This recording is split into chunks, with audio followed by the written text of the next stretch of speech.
మమ్మల్ని టార్చర్ చేస్తుంది అంటూ కస్తూర్బా గాంధీ పాఠశాలలో ఎండలో కూర్చొని విద్యార్థినుల ధర్నా. మేడం మమ్మల్ని టార్చర్ చేస్తుంది, స్నానం చేస్తుంటే ఫోటోలు తీసి ఎవరెవరికో పెడుతుంది, చదవకపోతే గొంతు పట్టుకొని పైకి లేపుతుంది అంటూ ఆవేదన వ్యక్తం చేస్తున్న విద్యార్థినులు. నాగర్ కర్నూలు జిల్లా నాగనూరులో 10 రోజుల క్రితం ఇంగ్లీష్ టీచర్ కళ్యాణి వేధింపులు భరించలేక చెయ్యి కోసుకొని 9వ తరగతి విద్యార్థిని యామిని ఆత్మహత్య యత్నం. 10 రోజులైనా టీచర్పై ఎలాంటి చర్యలు తీసుకొని అధికారులు.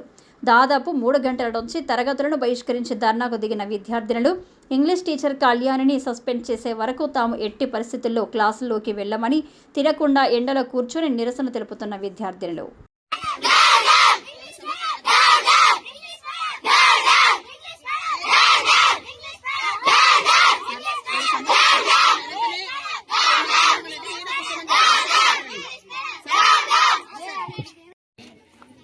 అన్నా మేమైతే చాలా సఫర్ అవుతున్నాం మేడం వల్ల.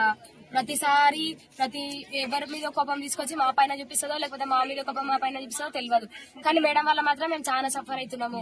మేడం మాత్రం మమ్మల్ని అందరినీ ఫుల్ టార్చర్ చేస్తుంది.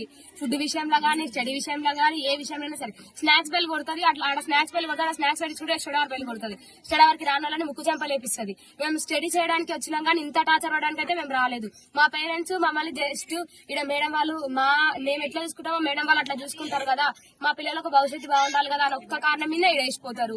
కానీ ఈ మేడం వాళ్ళు ఇట్లా టార్చర్ చేస్తే మేము ఎంత స్టడీ లాస్ అవుతున్నామో మాకు తెలుసు సార్. మేమైతే చాలా సఫర్ అవుతున్నాము. స్నానాలు చేస్తుంటే స్నానాల కాడ ఫోటోలు తీస్తుంది.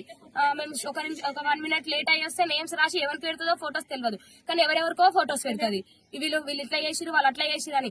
గర్ల్స్ కనుక చాలా ప్రాబ్లమ్స్ ఉంటాయి సార్. ఆ ప్రాబ్లమ్స్ కూడా మేడం అర్థం చేసుకోవాలి. మేడం ఒక గల్లే కదా సార్, మేడం అర్థం చేసుకోవాలి కదా. ఆ ప్రాబ్లమ్స్ మాత్రం మేడం అర్థం చేసుకోదు. ప్రతిసారి మమ్మల్ని సఫర్ చేస్తుంది. ఒక అమ్మాయి చదవకపోతే అమ్మాయి గొంతు పట్టి పైకి లేపిందంట. అట్లా చేస్తే మనకు కరెక్ట్ అయినా సార్. మేడం కూడా ఒక స్టూడెంట్ స్టేజ్ ఉంటాయి కదా, టీచర్ స్టేజ్ వచ్చింది. మా బాధలు కూడా మేడం అర్థం చేసుకోవాలి కదా. ఫుడ్ విషయంలో మేము ఫుడ్ ఇస్తలేమని ఆ విషయంలో మమ్మల్ని సఫర్ చేస్తుంది. సండే రోజు మాకు చికెన్ వస్తే ఆమె కేజీ చికెన్ తీసి ఆయిల్ మొత్తం ఫ్రైడ్ రైస్ చేపించుకొని తింటుంది. అట్లా చేయకపోతే ఆంటీ వాళ్ళని తిడుతుంది, మమ్మల్ని సఫర్ చేస్తుంది. అది కూడా డైరెక్ట్ చెప్పండి సార్. క్లాస్ లోకి వచ్చిన తర్వాత అందరి ముందలా తిడుతుంది. పేరెంట్స్ విషయంలోకి వెళ్తుంది.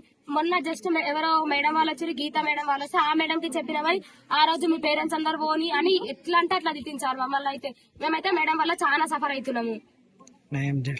మాకైతే న్యాయం చేయాలి సార్. న్యాయం చేయకపోతే మేము ఈ రోజులకుండా ఈయనే ఉంటాం. మాకు మాత్రం మేడం అయితే వద్దు. కొత్త మేడం వస్తే చదువుతాం, లేకపోతే మా ఫ్యూచర్ ఖరాబ్ అయినా సరే బయటనే కూర్చుంటాం మేము.